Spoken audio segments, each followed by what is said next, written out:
Değerli izləyicilər, videonu bəyənib kanala abunə olun ki, hər kəs son xəbərlərdən anında məlumatlansın. Azərbaycanda yeni tikilən, yenidən qurulan, əsaslı təmir olunan yaşayış və qeyri-yaşayış binaları enerji effektivliyi üzrə məcburi pasportlaşdırılacaq.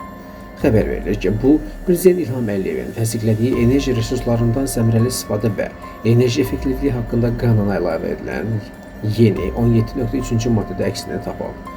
Qanuna əsasən dünya, ölkə və yerli əhəmiyyətli daşınmaz tarix və mədəniyyət abidələrinin siyahısına daxil edilmiş binalar, tikililər, yardımçı və müvəqqəti tikililər, istixanalar və anbar binaları, istehsalat binaları, fərdi yaşayış evləri, Şəhərsalma və Tikinti Məcəlləsinin 81.1-ci maddəsində göstərilən reklam qurğuları və həmin məcəllənin 89.1-ci maddədə göstərilən ekspertizadan keçirilməsi tələb olunmayan tikinti obyektləri istisna olmaqla digər yaşayış və qeyri-yaşayış binalarının enerji effektivliyi üzrə pasportlaşdırılması məcburi xarakteri daşıyacaq.